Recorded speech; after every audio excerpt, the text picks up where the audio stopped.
En RCR presentamos Hablemos de Políticas Públicas. Entrevistas, comentarios y el análisis especializado sobre los diseños, gestión y la evaluación de las políticas públicas en el país. Con la conducción de Gustavo Nakamura. Hablemos de Políticas Públicas.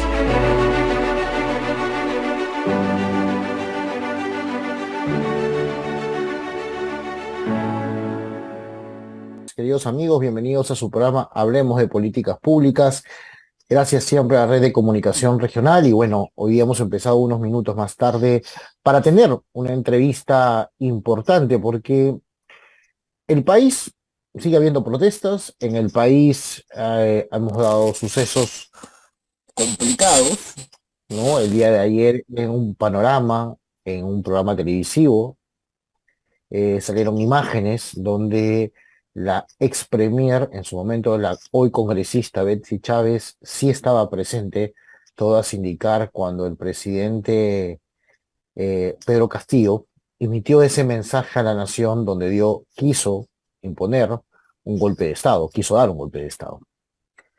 Esto no deja, más allá de ese video, la situación política en Puno sigue siendo complicada y por eso tendremos un análisis regional después de la pausa, después de este primer invitado, para hablar del ámbito nacional, porque sí es preocupante lo que está pasando en el país.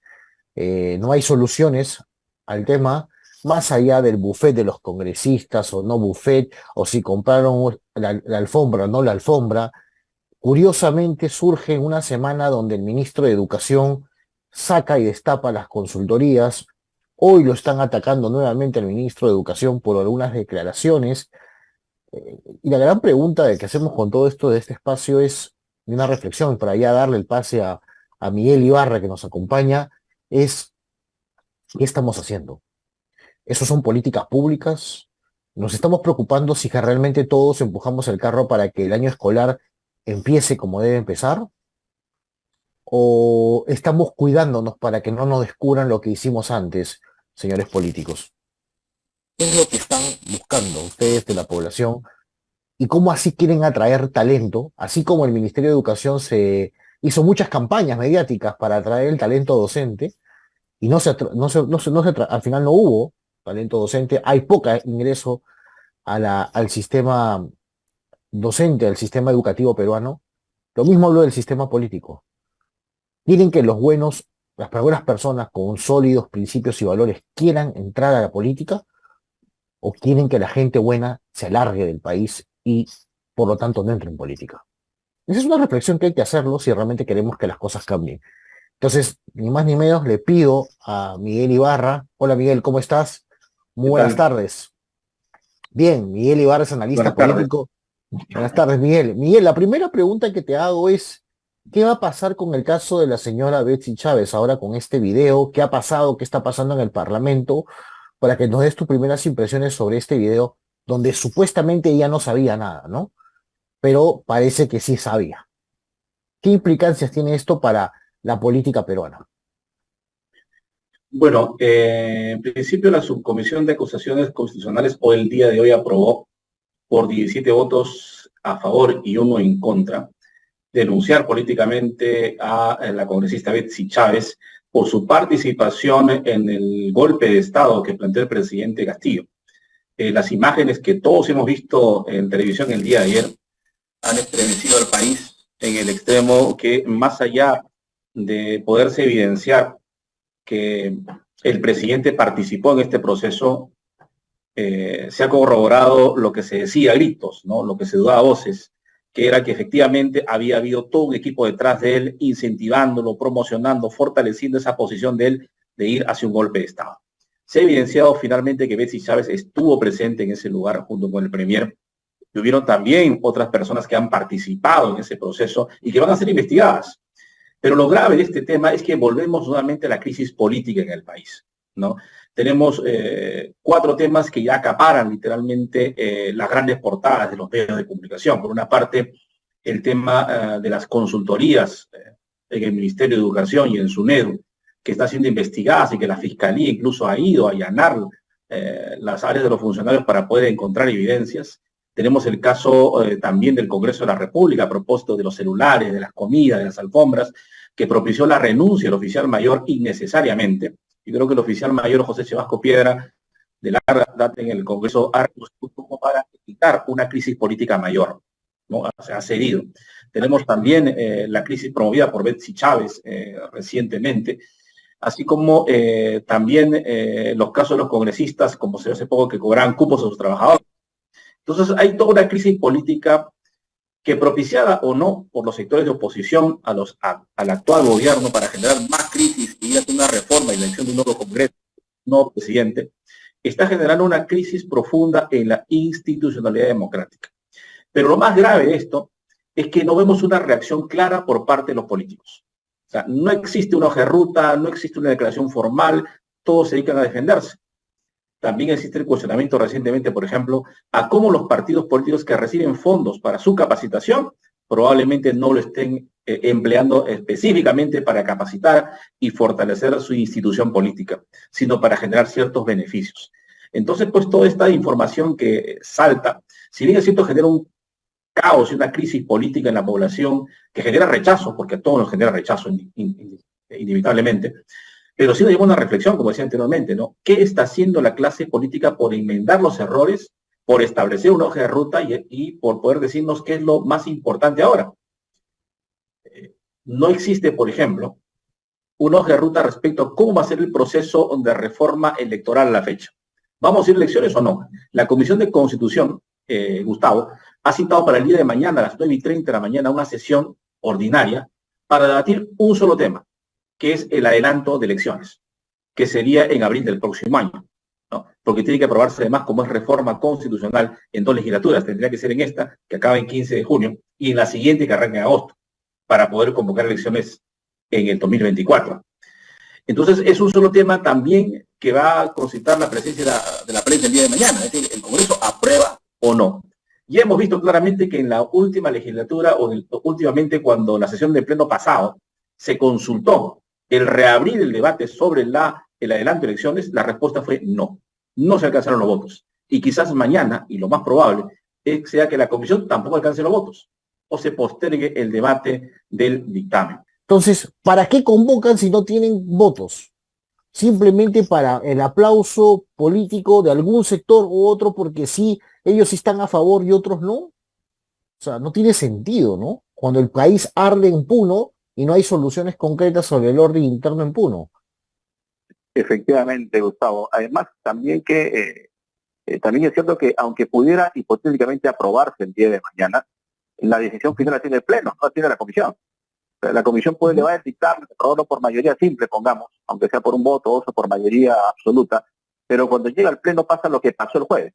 Es decir, no existe o no alcanza los votos necesarios para poder aprobarse una legislación. Entonces, estamos en un doble discurso en el cual para la tribuna dicen sí quiero y cuando se va a votar no quiero. Entonces, eso genera también incertidumbre, ¿no? A eso se suman las marcas y todo lo demás que está. Entonces, yo creo que de alguna u otra manera es necesario llamar la atención del Congreso de la República respecto a cuáles son las prioridades que verdaderamente va a abordar la representación. Pareciera que esto no tiene una hoja de ruta. Pareciera que está siendo avasallada por las marchas, está siendo avasallada por las denuncias, por la crisis interna que tiene por el manejo de sus recursos, por los congresistas que tienen procesos, por una serie de situaciones que no le da esa fortaleza institucional. Además que evidentemente el presidente del Congreso, William Zapata, ya ha dejado de tener ese liderazgo propio dentro del Congreso, ¿no? Eso se suma el tema de la crisis con la presidenta, lo que pasa en Puno, que es totalmente complicado, hay mucha violencia, y lo grave con el Ejecutivo, en este caso al margen del Congreso, es que no se siente ese principio de autoridad. Pareciera que la presidenta aún no termina de sentarse en el sillón presidencial y darse cuenta que tiene que ejercer un principio de autoridad en el país, si no todos van a protestar y esto va a ser un caos. Entonces, yo entiendo que existe demandas justas en el sur del país respecto a una necesidad, pero también es cierto que parte de la crisis que tiene el sur del país proviene de los niveles de corrupción que tienen sus gobiernos regionales y locales, proviene del grado de ineficiencia que tienen al administrar sus recursos, y que eso no se ve, ¿no? Se ve todo que el gobierno central es el responsable, como tampoco es exacto. Entonces, sí nos preocupa la fortaleza de los partidos. Tenemos partidos que no logran establecer una hoja de ruta en común. Individualmente pelean por los espacios. Es más, este proceso de elecciones adelantadas, que mañana se va a debatir en el Congreso, responde básicamente a discursos trasnochados de la anterior legislatura de algunos partidos que querían adelantar las elecciones. Y sin embargo, al margen de todo eso, hay una propuesta interesante, no creo que la congresista Inda Calle, que planteaba una reforma constitucional que establezca la posibilidad de la renuncia al mandato de congresista de la República. Yo creo que ese sería el camino más viable para este Congreso, el que no se sienta capaz o eficiente para poder desempeñar el cargo, pues que renuncie. Y así evitamos el tema de aprobar una reforma fundamental de elecciones y los que consideran que deben irse porque den un paso al costado.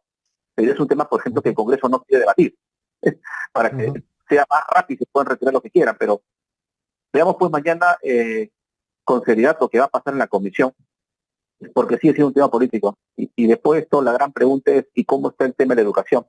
¿Y cómo está el tema de la salud? Sí. ¿Y cómo está el tema de la inversión privada? ¿Cómo está el tema del turismo? ¿No? El tema por el que vive el país. Mientras los políticos se siguen distrayendo en sus casos de corrupción, en lo que hacen o dejan de hacer, el país sigue retrasado. El tema de educación, como tú mencionaste, es un tema importante para el país. Importante para el país.